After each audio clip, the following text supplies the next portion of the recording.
When the first ironclad ships were created, the world of naval warfare changed forever. Ironclad ships, though today seem primitive and unsophisticated, were the first of many naval revolutions leading up to modern marine vessels such as cruisers, destroyers, amphibious warships, and submarines. The year is 1862, and you are aboard the USS Congress, a Union ship, docked at Hampton Roads, Virginia. On the horizon, you see a giant mass of metal floating across the water, and once it gets close enough, the foreign ship opened fires on the USS Cumberland, another Union ship. Their battle is violent but short-lived, and the USS Cumberland is sunk. The ship that you're on, the USS Congress, now moves in to defend against the enemy warship. Next thing you know, you're engaged in an explosive battle, though it soon becomes apparent that you have no chance of winning, as your cannonballs cannot penetrate the iron monstrosity's armor. However, you keep on fighting for 90 more minutes until 121 lives are lost and the USS Congress is sunk. The middle ship that faced off against the Congress was named the CSS Virginia. It was the first ironclad ship to be part of a naval battle. Ironclad ships were steam-powered battleships that were used primarily between 1860 and 1890. They were made with a wooden frame that was covered with thick iron plating. Ironclad means, quote, sheathed in iron armor, having no obvious weakness, end quote, from the Merriam-Webster Dictionary. As their name suggests, ironclads were seen as invincible ships that could not be beaten, especially in comparison to the wooden warships of the past. The CSS Virginia was built off of the remains of the USS Merrimac, a wooden steam-powered warship that was built in the North. She was around 275 feet long and armed with 48 and 10 caliber cannons. The Merrimac had issues with the boiler, so the North was to burn her to prevent her from falling into Southern custody. However, before she could be burned, she sank, and the Union left her where she was, in Gosport Shipyard. Gosport Shipyard is now called Norfolk Naval Shipyard. The Confederacy then salvaged her and rebuilt her as the CSS Virginia, using the designs of John Brooke, John Porter, and William Williamson, 3 naval architects. Reconstruction of the Virginia started in June of 1861 and was completed in February of 1862. It cost around $172,500. Today, that would be over $6 million. The Confederacy covered the casemate, or armored gunroom, with iron plating and replaced the deck of the Merrimac. Once she became the Virginia, she had only 2 7 caliber cannons and 2 6.4 caliber cannons.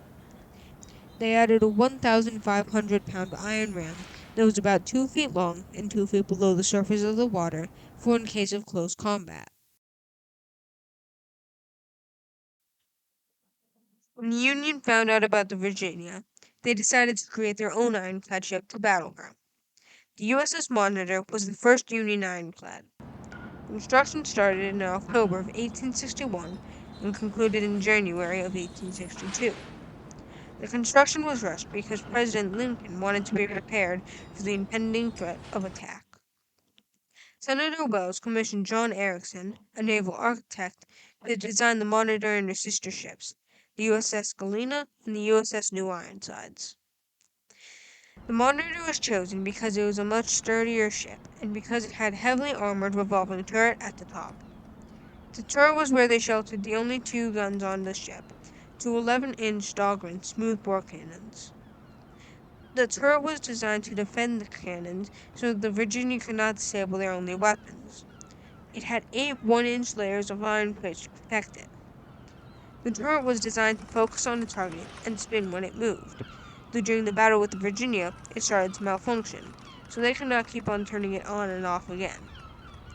Because of this, the captain, Lieutenant John Lorimer Worden, decided to just keep the turret spinning for the whole of the battle, which lasted 4 hours. A few months after the battle, the Monitor was traveling to North Carolina using the Atlantic Ocean, when the waves were too much for her. The Monitor sank, and the revolving turret detached from the ship, landing at the bottom of the ocean, where it stayed for almost 140 years before it was recovered, and then brought to the Mariners Museum in Newport, Virginia. The Mariners Museum has been restoring the turret for 21 years, and they think it will take 10 more years to finish. On March 8, 1862, the CSS Virginia headed down the Elizabeth River towards Hampton Roads, Virginia, to break a blockade at Chesapeake Bay, and to hopefully head up to bomb the White House. Here, she sank the USS Cumberland and the USS Congress, and made many smaller ships retreat. The Virginia left for the night and then came back the next day on March 9th. She was about to attack the USS Minnesota when the USS Monitor came to battle her. This became known as the Clash of the Ironclads, and would go down in history as the first battle between ironclad ships. The result of the battle is inconclusive, and there is still a lot of debate about who won. Some people say that the Confederates won using the Virginia because it sank both the USS Cumberland and the USS Congress, and because it nearly destroyed the blockade in Chesapeake Bay. Many people would argue that the Union won using the Monitor because it defended the blockade and it stopped the Virginia from traveling up the Elizabeth to bomb the White House. The Confederacy were not the first to build an ironclad ship, they were just the first to use one. The first ironclad ship was the French ship the Gloire, or the Glory in English. Construction began in April of 1858 and concluded in August of 1860. She was designed by naval architect Stanislas Charles Henri Laurent de Puy-de-Dôme. Delhomme was born in 1816 and died in 1885. He designed the Gloire and her two sister ships, the Invincible and the Normandy, which was named after Normandy, France. While the Gloire was still under construction, Napoleon III rushed the process to make her and her sister ships seaworthy, under the threat of war. This resulted in major structural weaknesses, so she and her sister ships had to be repaired many times throughout their lives. The sheets of iron over the hull were also much thinner than Delhomme designed them to be, because the French factories could not produce anything thicker than 12 centimeters. The Gloire was 77.8 meters, or 255.3 feet long, and had 36 16-centimeter rifle guns. During trials, the Gloire weighed so much that, even though she displaced over 5,600 tons of water, the rifle guns were only around 2 meters above the surface of the water, which significantly decreases the chances of hitting an enemy.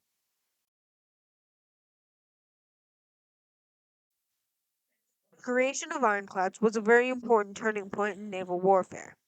The Merriam-Webster Dictionary defines a turning point as, quote, a point at which a significant change occurs, end quote. The creation of ironclads is a turning point because they accelerated the development of battleships.